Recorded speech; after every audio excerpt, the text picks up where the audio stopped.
Olá, pessoal! Sejam muito bem-vindos a mais um episódio do Juventude pelo SUS. É um prazer ter vocês aqui acompanhando esse espaço de discussão e inspiração.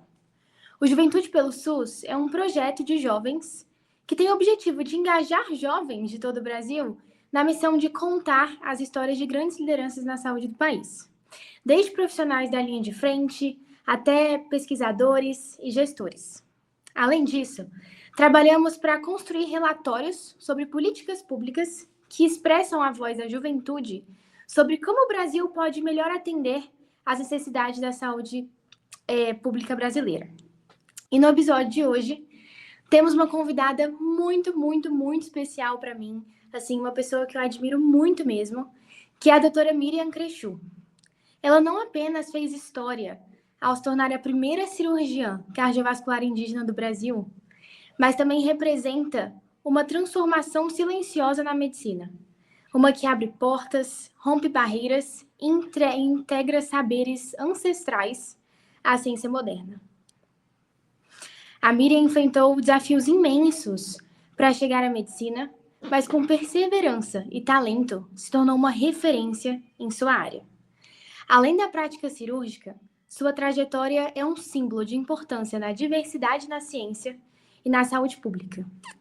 Aqui no Juventude pelo SUS, nossa missão é justamente eternizar a trajetória da doutora Miriam Crechu como uma inspiração para jovens que sonham em transformar o Brasil por meio da ciência e da saúde.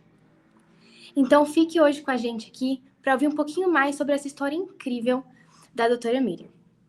Então, eu queria começar hoje, assim, uma primeira pergunta um pouquinho mais introdutória, para você se apresentar um pouquinho e falar um pouquinho assim. Eu tenho essa curiosidade, sempre gosto de fazer essa pergunta, que é se você fosse escrever um livro, assim, uma autobiografia para jovens, qual seria um capítulo principal que você dedicaria aos jovens? Sabe? Um tema principal, um conselho que você daria, assim, para os jovens que estão assistindo esse podcast?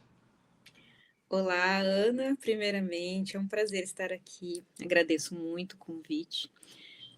Acredito que é uma iniciativa muito bacana a gente discutir todas as questões que nós podemos trazer hoje, não só para a juventude, né, nessa luta pelo SUS, mas também como um exemplo para as próximas gerações e também para as gerações que já não são mais tão jovens, mas a gente entender que a gente tem muita coisa para mudar. Uhum. Se eu fosse escrever um capítulo para os jovens de hoje, eu acho que eu começaria falando: confie na sua trajetória. Eu acredito que nós temos o hábito de, especialmente quando nós somos mais jovens, de querer adiantar um pouco as coisas, de querer. Nós temos essa ansiedade com o futuro, o que nós vamos fazer, o que nós não vamos fazer. Mas, assim, confiar na sua trajetória é você ter orgulho das suas próprias capacidades e confiar que você Uhum. pode, você é capaz de seguir em frente, apesar de todas as adversidades, que se você tiver um foco, um objetivo, você vai conseguir. E não é de uma hora para outra que a gente constrói isso. Então a gente não precisa ser imediatista. Então eu acho que confiar na sua trajetória, confiar no seu potencial, isso é muito importante para a gente seguir. Eu costumava escutar uma frase da minha mãe quando eu era criança, que ela falava assim: você sonha demais. E até um certo ponto da minha vida eu achava que isso era uma crítica. Mas um belo dia minha mãe falou assim: você sonha demais. É por isso que você consegue tudo que você quer. Que Então, legal. não deixe, definitivamente não deixe de sonhar demais. Sonhar nunca é demais. E quanto mais a gente sonha, mais a gente vai conseguir trabalhar aos pouquinhos e confiar nessa trajetória para a gente conseguir o que a gente quer. Incrível, incrível. Assim, a sua trajetória é muito inspiradora, então ouvir as suas palavras um pouquinho sobre isso é algo muito incrível, assim. E pegando um pouquinho do gancho, você citou um pouco da presença da sua mãe, na sua trajetória e tudo mais. E em uma das suas entrevistas que eu tive contato, você mencionou que a sua avó foi fundamental para a sua trajetória, assim. Ela ensinou você a ler, introduziu você para esse mundo um pouco mais assim, e foi uma parte fundamental mesmo para você chegar onde você está hoje, né? Uhum. Então, quais lições mais preciosas assim você carrega dela e como elas se manifestam no seu dia a dia como cirurgiã, assim? O que você leva mais no seu dia a dia, assim? Então, eu venho de uma família muito, muito simples. Uhum, E também eu sou muito privilegiada por pertencer a esse povo e essa família que eu pertenço. Hoje eu penso que um dos meus maiores privilégios é fazer parte de uma família que acredita na educação. É, tem algumas pessoas que têm o privilégio de nascer em uma família com poder aquisitivo maior, privilégios de privilégios sociais, privilégios financeiros, privilégios de acesso. Eu não tive esses tipos de privilégio, mas o maior privilégio definitivamente que eu tive foi ter nascido nessa família que acredita no poder da uhum, educação. Então, eu tive uma avó, nós morávamos na aldeia indígena, mas eu venho dessa família de uma avó que sempre acreditou no poder da educação. Então, era uma mulher que já queria estudar e queria ensinar as pessoas em épocas que isso não era tanto para mulheres. E se a gente for parar para pensar, não faz tanto tempo, né? Veja, era a geração sim, da minha avó que as mulheres ainda ficavam em casa trabalhando. Então, minha avó foi uma mulher à frente do seu tempo. Eu diria que a minha avó era uma mulher de hoje e não da época que ela pertencia. Então, foi uma pessoa que acreditou que as pessoas, que ela mesma deveria correr atrás da sua educação e criou para que a gente fosse assim também. Então, como ela era uma pessoa muito inteligente, extremamente trabalhadora, ativa, e minha avó era carpinteira numa época em que as mulheres também não assumiam esse tipo de trabalho, mas ela também era professora, que ela se autoeducou, então ela era autodidata, e assim como ela aprendeu a ler sozinha, ela sabia que ela podia passar isso aos seus netos. que E incrível. então ela me ensinou a ler antes de eu entrar na escola. E quando eu descobri o poder da leitura, e até hoje você me dissesse assim, o que realmente mudou, o ponto de mudança na vida de uma pessoa, eu lembro foi quando eu aprendi a ler, então isso foi um pouquinho antes dos 4 anos de idade, e quando eu percebi o poder que era você ler, você entender o que as palavras traduziam, e você ter acesso a informações, esse é o ponto de corte na minha vida. Eu acho que a coisa mais importante não talvez a coisa mais importante, mas a primeira coisa importante que eu aprendi com a minha avó foi ler. Eu aprendi que a gente deveria buscar sempre aprender mais, e eu acho que isso que me norteia hoje, me guia. Então, isso é um dos ensinamentos que eu trago até hoje para minha vida profissional. E também com a minha avó, era extremamente habilidosa manualmente, ela me ensinou a Uhum. fazer muita coisa. Então, eu vejo que hoje eu sou uma adulta extremamente funcional, porque eu fui criada por ela, mas também a questão de habilidades motoras, isso faz toda a diferença, né? Para ser cirurgiã. Então, a questão de coordenação fina, e gostar de realmente consertar as coisas com a mão, eu sempre gostei desde criança, mas hoje a gente conserta pessoas, né? E isso é fantástico, é uma das coisas que eu levo para mim até hoje. Não, incrível, incrível até você mencionar um pouquinho sobre isso das atividades manuais, porque eu acompanho seu Instagram e eu vejo que você sempre posta fazendo essas atividades assim. Então, nossa, eu fiz um armário aqui de casa, eu fiz isso, que é completamente incrível, assim. Eu super queria aprender um pouco mais essas habilidades e essa relação com a cirurgia faz muito sentido também, né? Você ter aprendido mais a mexer com essas atividades manuais e ter Uhum. conquistado essa habilidade tão incrível que você tem de consertar pessoas, igual você falou. Incrível. E pegando um Eu pouquinho. acho que assim, acho que todos nós deveríamos ser adultos funcionais, né? Uhum. Claro, eu tenho um privilégio gigantesco também de ter aprendido isso desde criança, né? Mas eu vejo muitas mulheres também falam assim, eu queria muito saber fazer isso, mexer com furadeira, com parafusadeira, saber consertar as coisas. E realmente, então, além de ser um adulto funcional, isso te traz uma independência muito grande, saber fazer várias coisas, né? Então, acho que isso é o maior aprendizado que a gente tem hoje, que é o diferencial, né? Saber fazer várias coisas é libertador. Ah, com certeza, sim. E eu experiencio isso em casa mesmo, porque eu moro sozinha com a minha mãe, eu e ela moramos juntas. É, e depois, assim, que meus pais se separaram e tudo mais, a gente teve que começar a realmente se virar, assim, né? Nos 30 para Uhum. conseguir manter essas atividades, essas coisas. Então, o chuveiro queimava, e agora? Vamos lá, vamos Alguém aprender a chamar trocar meu o tio, chuveiro, a fazer instalação exatamente. elétrica. Pois é, que é super importante, como você falou, traz uma independência muito grande mesmo. E você falou um pouquinho sobre que antes dos 4 anos você aprendeu a ler, que é algo assim surreal, incrível, muito novinha, muito criancinha, sua avó já te ensinando a ler, uma coisa incrível. E aos 4 anos você acabou quebrando o braço, né? E aí Isso você mesmo. teve o seu primeiro contato com a medicina assim mais direta. E aí Uhum. foi que virou a chavinha na sua cabeça. Eu acho que depois de ter tido todo esse conhecimento de como a leitura abre portas, você conseguiu ir ao médico e entender um pouquinho mais sobre como a medicina pode mudar vidas, assim. Então, o Uhum. que te fascinou tanto nesse primeiro contato com a saúde? Você quebrou o braço, foi lá, teve contato com o médico, mas e aí, como foi esse processo, sabe? Hoje eu fico pensando, e é uma coisa que eu falo aos meus pacientes também. Uhum. Existem muitas coisas que nos acontecem que a gente pensa assim, nossa, e se não tivesse acontecido isso, e nossa, que coisa ruim. Por exemplo, quebrar o braço é uma coisa que não é legal, né? Mas faz parte da história de crianças muito sapecas, né? Quebrar de vez em quando um osso ou outro. E aí hoje eu penso, e se eu não tivesse quebrado o braço, o que eu teria escolhido na minha vida? Verdade.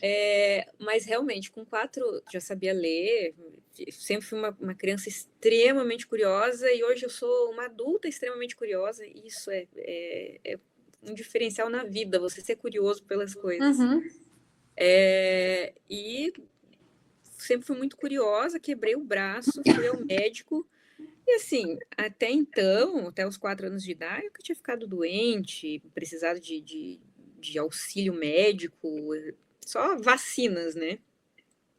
Então não tinha o contato com o profissional médico. Mas aí quando você vai ao médico, aí você descobre.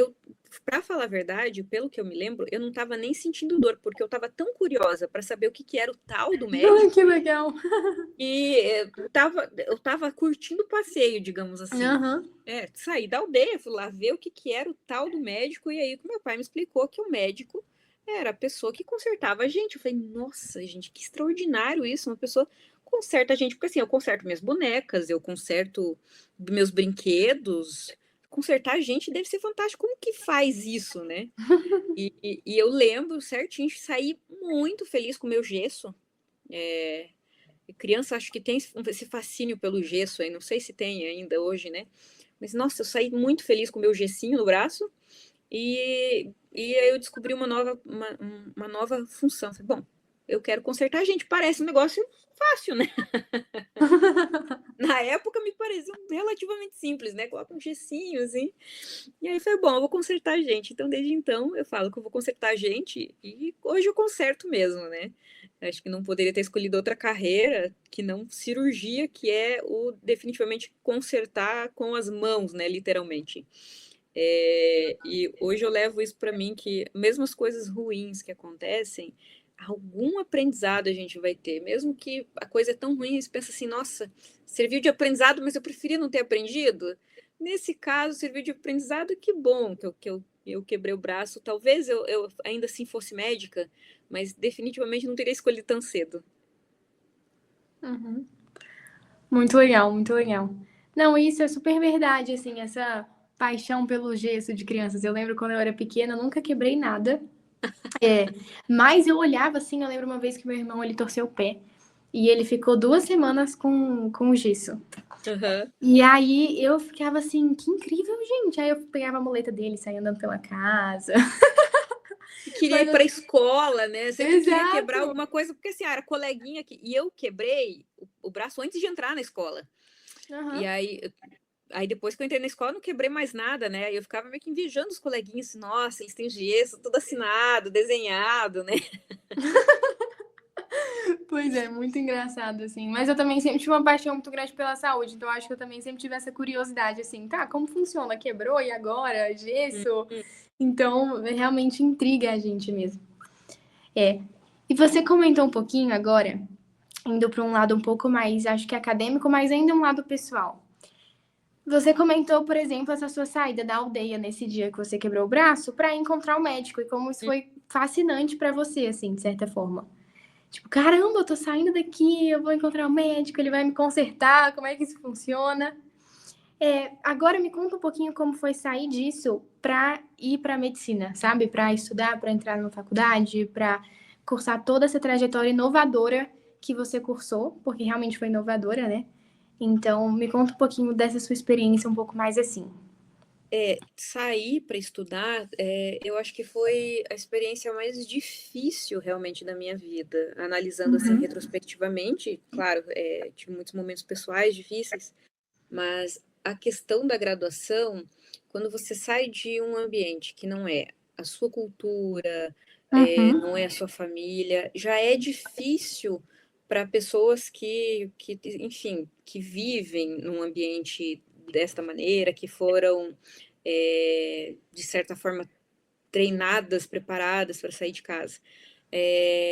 Mas eu fui uma pessoa que saiu da cultura, a distância da família, a questão financeira foi muito difícil, né? Porque apesar de eu estudar numa universidade pública, né, existem muitos outros gastos que hoje são muito difíceis para todas as pessoas, né? Mas vindo de uma família e de uma população com uma situação um pouquinho maior de vulnerabilidade social, então isso foi bastante desafiador. Então, existem pessoas que o único problema na faculdade, já é um problema muito grande, é você estudar. Porque a carga de coisas novas que você tem que aprender, coisas que você jamais teve contato, e conhecer o processo de todas as coisas, se este fosse meu único problema, minha faculdade teria sido incrível. Mas, assim, eu tinha um problema, que eu tinha que ter onde morar, eu tinha que ter o que Sim. comer, e eu tinha que trabalhar, né? Porque eu não tinha outras maneiras de me sustentar na faculdade. Então, eu trabalhava enquanto fazia faculdade de medicina. Muitas vezes trabalhava como cuidadora de idoso, à noite. Aí fazia pequeno serviço que eu podia para conseguir, é, é, enfim, para conseguir me sustentar de alguma maneira. Então, foi bastante desafiador nesse sentido. Tive, morei em casa sem energia elétrica, porque não tinha dinheiro para pagar energia elétrica, não tinha o que comer também, passei fome. Então, são todos esses desafios, além de ter que estudar. Então, a época da faculdade foi bastante difícil. Outra coisa que se soma é a questão de preconceito, porque, querendo ou não, ainda nós vivemos em Uhum, um com certeza. mundo muito preconceituoso, num país ainda que as pessoas têm uma ideia do que é uma população indígena no seu imaginário, mas não conhecem a real situação, ou o que ser indígena hoje no Brasil. Então, assim, ter que lidar com a situação de preconceito, com a situação de vulnerabilidade social, com a questão da fome, com a questão financeira e ainda ter que tirar boas notas. Então, isso foi bastante desafiador. Eu olho para trás e penso assim, não foi uma época feliz da minha vida, mas foi uma época muito necessária. E hoje é necessário que eu veja, em retrospecto, que, puxa vida, eu passei por tudo isso, não é qualquer coisa que me faz desistir da vida hoje em dia, né? Não faz Uhum, desanimar. Porque, olha, se eu venci tudo isso, a gente não sabe o quanto a gente é forte, até a gente precisar ser, né? E então, essa foi mais ou menos a minha experiência da faculdade. É, e, claro, ainda tem a questão, assim, quando você sai da faculdade e tem tem uma obrigação intrínseca e moral também, ética, de ajudar os próximos e ajudar as populações que passam pela mesma coisa que você passou. Então, isso uhum, te dá uma aula de caráter muito grande, né? com certeza. Então, é, porque tudo aquilo que você passou, você não quer que as outras pessoas tenham que passar por isso. Uhum, Então, hoje eu trabalho muito em prol assim, de pessoas em situação de vulnerabilidade. O que é ser vulnerável? Não é só a questão social. Muitas vezes tem uma vulnerabilidade não só financeira, mas adoecer é um estado de vulnerabilidade, é um estado de solidão. Então, eu acho que assim, infelizmente ou felizmente, a gente é moldado também pelas coisas ruins que acontecem. E resta a nós usar isso da melhor maneira, essa experiência, para aliviar um pouquinho a carga das outras pessoas. Eu acho que é aí que entra o ser médico e aliviar um pouquinho mais o sofrimento das outras pessoas. Quando você passa pelo sofrimento, é muito mais fácil você ter empatia, né? Então, Eu acho que é todo o diferencial que eu tenho hoje como médica, foi tudo isso que eu passei. Nossa, eu nem imagino o quanto deve ter sido difícil, assim, realmente, enfrentar essa jornada de faculdade e sair para um mundo completamente novo e ter que trabalhar, conciliar tudo, assim, não imagino mesmo quão difícil deve ter sido para você. Como você fez? Assim, isso é uma curiosidade minha mesmo. Eu adoro ouvir histórias assim, e eu me inspiro muito em você. Então, eu acho que Uhum. realmente é algo mais uma pergunta pessoal minha. Como você fez para manter essa resiliência assim nesse período tão difícil? Isso é muito cultural. Então, assim, os povos indígenas são especialistas em resiliência. Senão, nós não existiríamos mais, né? Então, Uhum. após tanto tempo, povos que sobreviveram a genocídios em massa, a doenças, a situações extremas de fome, de preconceito, e nós ainda estamos aqui lutando, né? Então, eu acho que a resiliência ela vem muito com a cultura, a resiliência ela vem do meu povo. Não é só eu nasci com essa resiliência, não. Eu tive o privilégio de aprender o que era resiliência e saber que, assim, eu passei por muita coisa difícil, mas as gerações que vieram antes de mim tiveram seu sangue derramado. Então, você continuar também é uma maneira de honrar o sangue dos seus ancestrais que foi derramado para que eu estivesse Uhum. aqui hoje. Então, a resiliência ela vem daí, ela vem da resistência do meu povo. E hoje, as pessoas costumam dizer que nada me abala, assim, eu trabalho muito bem sob pressão, né? A minha profissão exige, né? A minha Sim, com certeza. especialidade exige. Mas é que eu penso, as pessoas, vocês fazem ideia do que eu passei na minha vida, o que o meu povo passou na minha vida, não é qualquer coisa que é capaz de me derrubar, né? Então, cada vez que você vence um desafio, você tem que olhar para trás e pensar, puxa vida, olha só, como eu fui forte, eu venci isso. Se eu venci isso, um passinho mais para frente, eu não posso desistir agora. Então eu cheguei até aqui. Eu cheguei até aqui para desistir? Não. Eu vou honrar todo o sofrimento que eu tive, que os meus ancestrais tiveram para que eu estivesse aqui. Então eu acho que isso é uma questão de resiliência muito grande, que não precisa ser aplicada apenas aos povos indígenas, mas acho que todo mundo é capaz de olhar a sua trajetória, a trajetória da sua família, a trajetória dos seus pais. Todos nós somos o sonho de algum ancestral nosso. Então, talvez os nossos pais não tiveram as mesmas oportunidades que nós, nossos avós definitivamente não tiveram. Mas eles lutaram, e por que eles lutaram? Porque, ainda que sim, que fossem imigrantes, viessem de outro país, batalharam, passaram fome, alguém lá atrás lutou muito para que você estivesse aqui hoje. Então, existem duas maneiras da gente se apoiar, aí, no meu caso, né? Então, eu me apoio na história do meu povo, dos meus ancestrais, mas eu também me apoio na minha própria história. Então, a gente tem que ver o quanto a gente é forte, o quanto a gente consegue, sabe? Então, e ter orgulho disso. Nunca Uhum. desistir ou achar, eu não sou capaz. Ué, por que não é? Se os outros são, você é também, entende? Talvez a tua trajetória ela seja diferente das outras pessoas. Talvez você tenha que dar 1000 passos para chegar no mesmo lugar que uma pessoa precisou dar 2 passos. Mas você vai dar 1000 passos porque você já deu bem mais passos que isso e conseguiu. Sim. Então, eu acho que isso é bastante importante para a gente ser resiliente, é se apoiar em quem veio antes de nós e apoiar a nossa própria história. Incrível, incrível.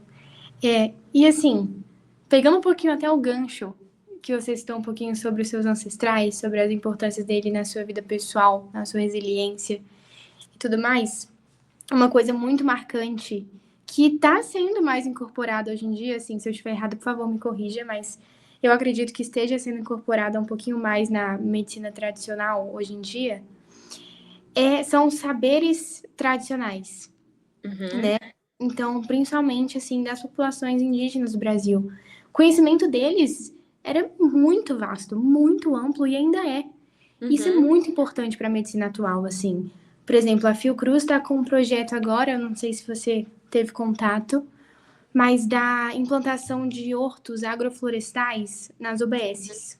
E uhum, eles usam uma medicina mais baseada um pouquinho em relação aos termos biodinâmicos, então essa conexão entre a natureza e o ciclo natural, para a gente até evitar usar agrotóxicos, fertilizantes, então a gente respeitar esse ciclo natural da natureza mesmo, assim, e conseguir fazer essa antroposofia, né, que é essa filosofia de conexão do mundo, dos seres humanos, da nossa natureza, com algo mais sobrenatural, assim. E me conta um pouquinho como essas práticas, esses saberes tradicionais podem, assim, ajudar e ajudam a medicina hoje em dia ainda. Sabe, eu acho que você deve saber sobre eles muito mais do que eu. Então, conta um pouquinho, assim, sobre isso. Tá. Esse tipo de conhecimento, eu acho que assim, todo brasileiro ele tem um pouquinho, porque todos nós temos uma avó que fazia um chazinho super especial para que a gente curasse melhor de uma gripe, para que a gente ficasse mais fortinho, ou quando a criança não queria comer, quando a criança estava com anemia. Então, acho que todo mundo tem um pouquinho desse saber. Os povos indígenas têm muito realmente desse saber, porque primeiro que nós não tivemos o mesmo acesso a vida toda aos serviços tradicionais de saúde. Segundo que essa conexão com a natureza, essa observação da natureza, ela desenvolve muitas habilidades. Porque a natureza nada mais é do que um laboratório gigantesco de observação e de experiências, né?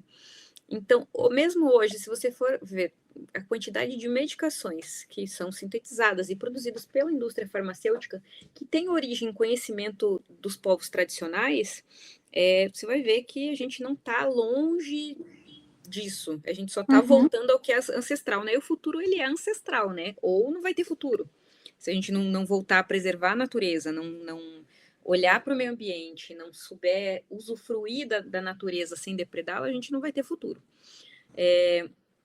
Eu tenho um projeto também nas aldeias de hortas medicinais para que a gente possa diminuir um pouquinho a quantidade aí de medicações sintéticas que são utilizadas, né? Claro que tudo tem efeito, pode ter efeito colateral, mas a gente diminuindo o exagero das medicações sintéticas, a gente acaba evitando esse over tratamento, né, que existe. Então, assim, eu sempre busco, quando eu estou na aldeia, conversar com as pessoas que sabem mais do que eu sobre isso, que são as pessoas mais velhas, que são os anciões mesmo, meu avô, que ainda vive na aldeia, que tem muito conhecimento a respeito, minha tia, os meus familiares.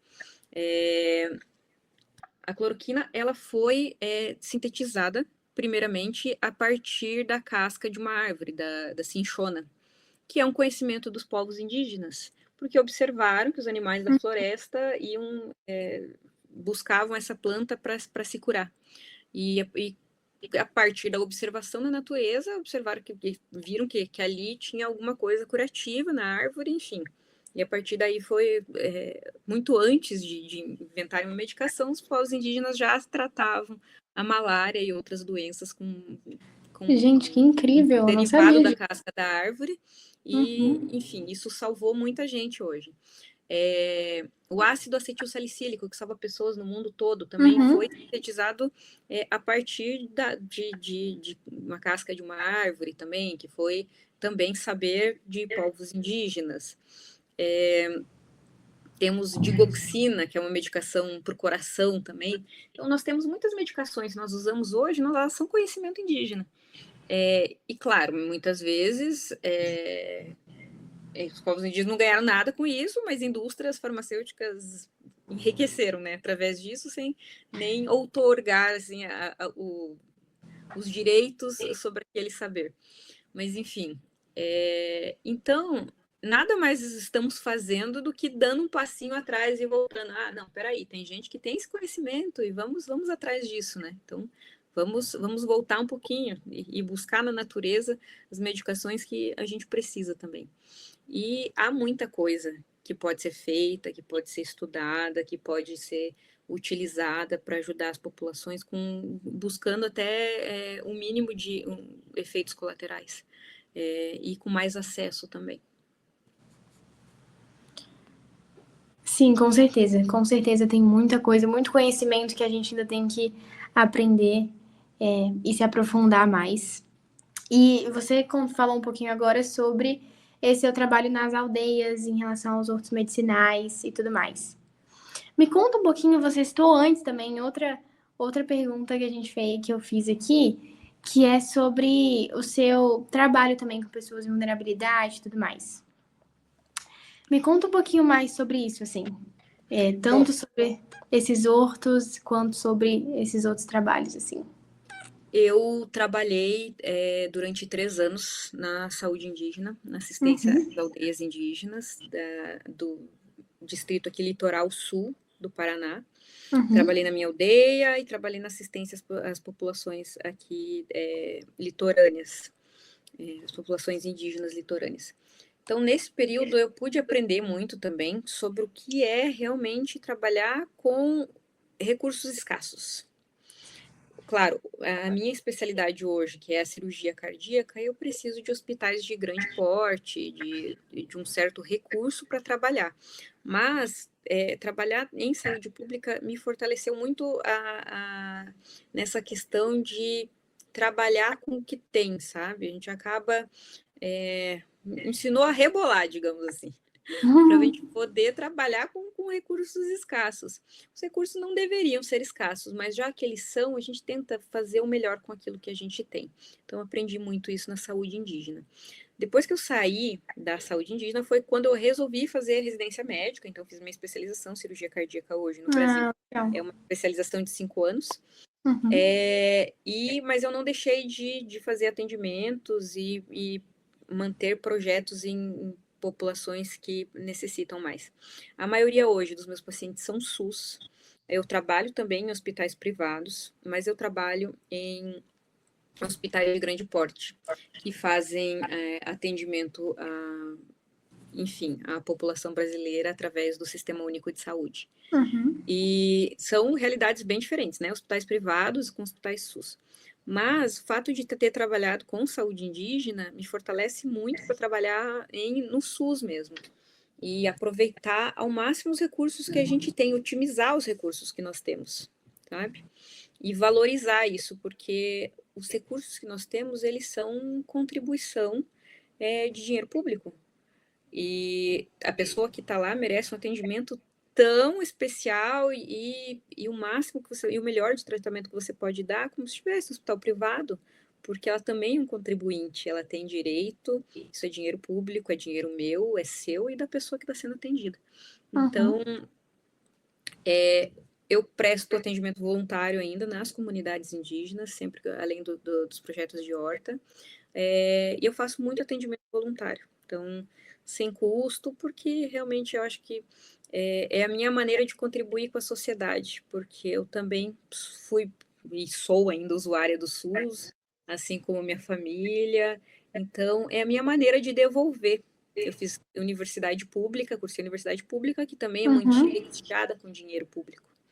Então, isso é o mínimo que eu posso fazer para devolver à população. Sim. E como que esses conhecimentos que você teve, que todos esses aprendizados que você levou na saúde indígena se aplicam hoje em dia ao seu trabalho no SUS, assim? Como você consegue relacionar eles? Eu vejo que eu sou uma médica minimalista.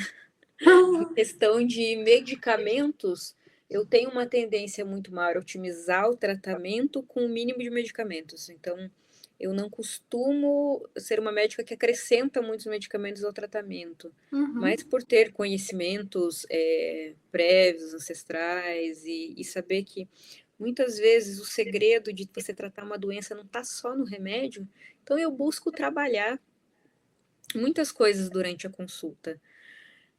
Não é infrequente que muitas vezes a gente tratando a ansiedade de um paciente, a gente diminua a quantidade de medicamentos antihipertensivos que ele usa, porque a gente está verdade. tratando outra coisa, a gente está Uhum, tratando o que está causando os picos pressóricos da pessoa e a gente acaba diminuindo o medicamento. Então eu vejo que hoje eu tenho uma tendência muito maior de reduzir as medicações ao necessário realmente e para diminuir também a quantidade de efeitos colaterais. Porque quando você está num lugar que você não tem acesso a muitos medicamentos, você aprende a se virar com aquilo que você tem. E você aprende a olhar a pessoa realmente como um todo. E eu não estou tratando só uma pressão arterial, eu não estou tratando um exame de colesterol elevado, eu estou tratando uma pessoa, realmente. Então, você tem que olhar para o todo e ver quais que são todos os outros fatores de descompensação desse paciente, que não necessariamente serão tratados com medicamentos.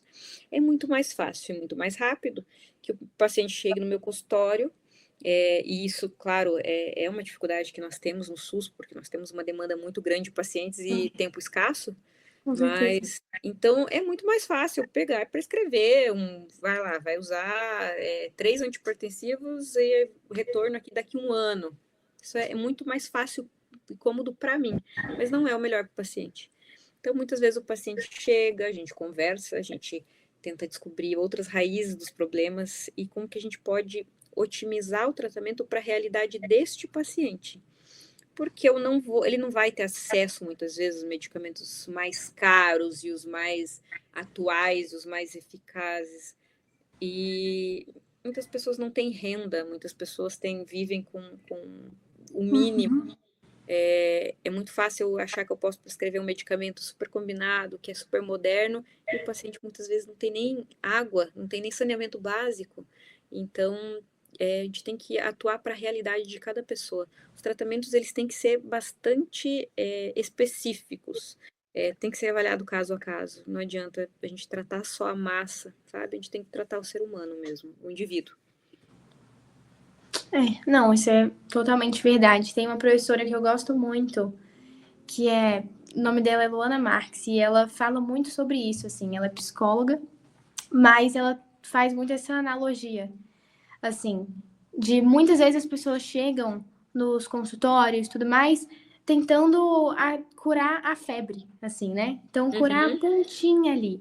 E ela faz essa analogia um pouco mais com a psicologia. Então, por exemplo, tentando curar a ansiedade, tentando curar essas coisas mais pontuais. Mas, na verdade, ela não consegue curar. Muitas vezes os profissionais esquecem de curar a infecção, de procurar a infecção e enxergar o paciente como um todo, assim. Então, é até uma das propostas dela, de tentar trazer essa mudança, assim, né? Porque muitas vezes, eu mesma, assim, eu vou para um consultório, eu vou para um médico e eu, assim, só quero curar essa febrezinha. Mas e os problemas estão por trás disso, né? É isso que a Uhum. gente tem que enxergar completamente.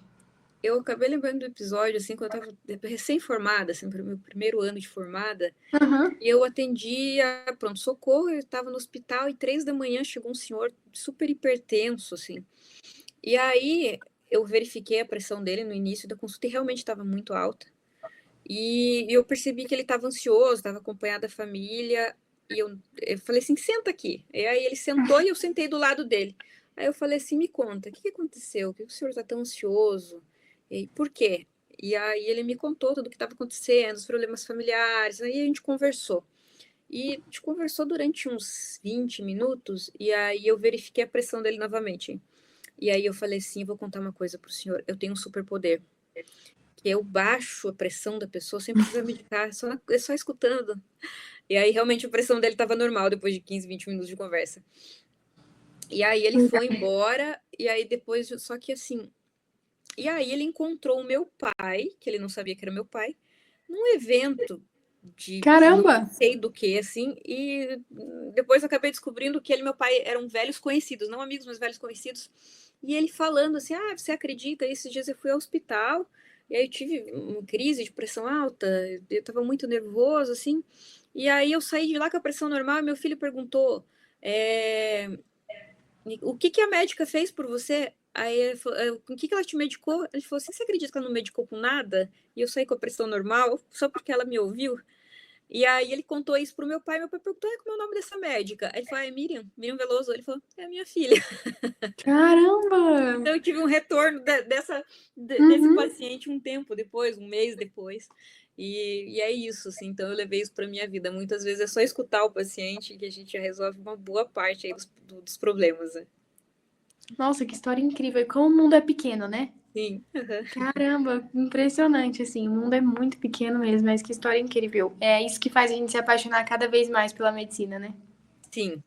A gente nunca pode perder essa magia, né, de gostar de gente, de conhecer histórias. Eu acho que a medicina ela é uma profissão muito feliz. quando você leva dessa maneira, sabe? Porque ela é uma profissão extremamente pesada, é uma profissão difícil, você está lidando com pessoas, você está lidando com a morte, Com muitas vezes, certeza. todos os dias, e com a fragilidade da vida, né? Então, se Uhum. você não aprende a ver a beleza nessas pequenas coisas, assim, a tua profissão ela se torna muito pesada.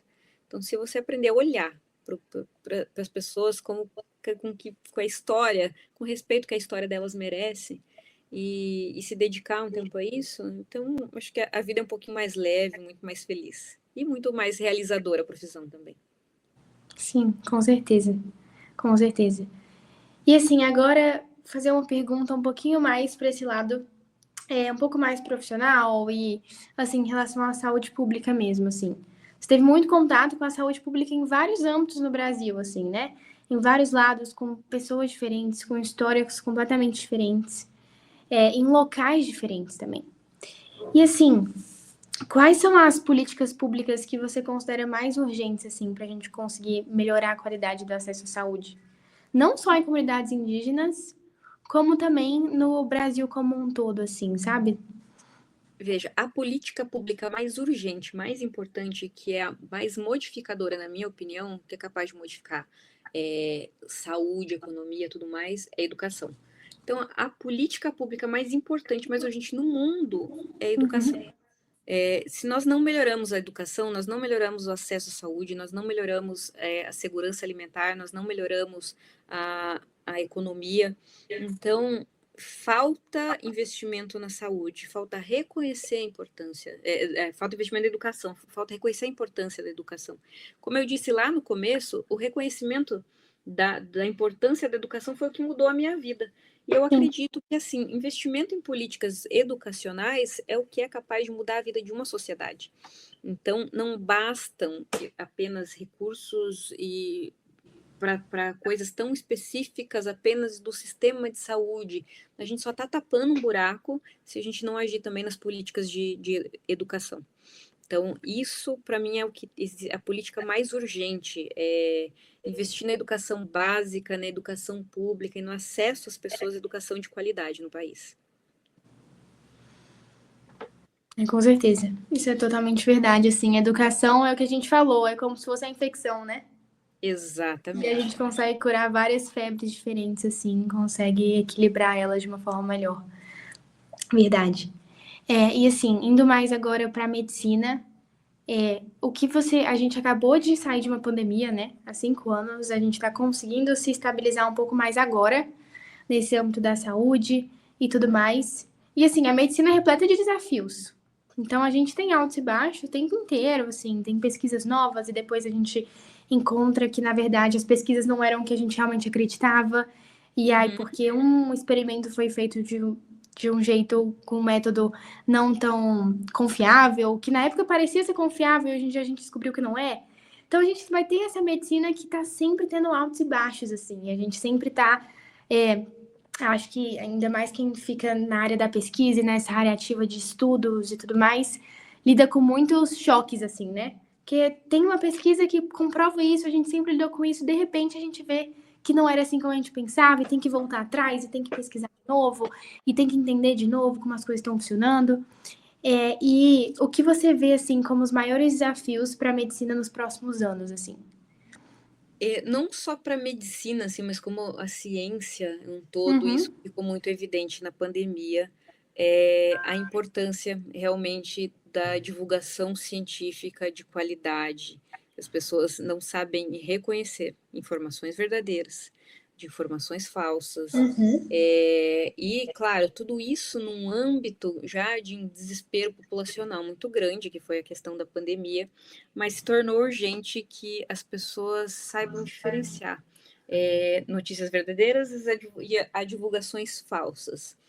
Se tornou urgente que as pessoas possam confiar também na ciência quando ela é conduzida de maneira adequada, mas falta ainda essa educação para as pessoas saberem diferenciar, mesmo assim, na pandemia agora eu vi, realmente profissionais de saúde já têm dificuldade muitas vezes de diferenciar estudos bem conduzidos de apenas notícias sensacionalistas. Infelizmente, a pandemia mostrou para a gente que qualquer um está sujeito a acreditar em notícias falsas. Para mim, uma questão mais urgente para a medicina hoje em dia é realmente o desenvolvimento da ciência, acreditar e ter informações de qualidade, buscar fontes confiáveis. E muitas vezes, assim, a maior dificuldade que eu tive na pandemia como profissional de linha de frente era lidar com a negação da ciência. Então, era muito difícil ver pessoas morrendo quando já tinha vacina e quando a eficácia delas estava comprovada. E perder famílias inteiras que se recusaram a tomar vacina porque acreditaram em informações falsas ou não souberam diferenciar o que era fato do que era verdade, ou confiaram mais no vizinho. Enfim, você perder pessoas pelo negacionismo da ciência, para mim, é uma das piores coisas que existem. E que a gente aprendeu agora na pandemia, mas infelizmente nem todos aprenderam. Então, o mais urgente para o futuro da medicina é a gente investir também, não só em educação, mas também em ciência de qualidade, em estudos não tendenciosos, buscar sempre verificar quais são as fontes desse estudo, quem conduziu esse estudo, quais que era o objetivo dessa pessoa ao conduzir esse estudo. Então, isso é urgente, sabe? Então, o nosso investimento e confiar na ciência, mas assim, na ciência de verdade, sabe? Não apenas em estudos mal conduzidos ou histórias inventadas e repassadas sem responsabilidade nenhuma. Com certeza. E aí, assim, discutindo um pouquinho mais sobre essa diferenciação entre informações falsas e informações verdadeiras, a gente realmente consegue voltar para a raiz da educação, né? Exatamente. No fim das contas, tudo vai acabar ali na raiz, na educação. Muito embora eu tenha visto muitas pessoas que eram formalmente educadas negando a ciência. Então, nós tivemos não somente uma pandemia de um vírus, mas nós tivemos uma pandemia de desinformação, né?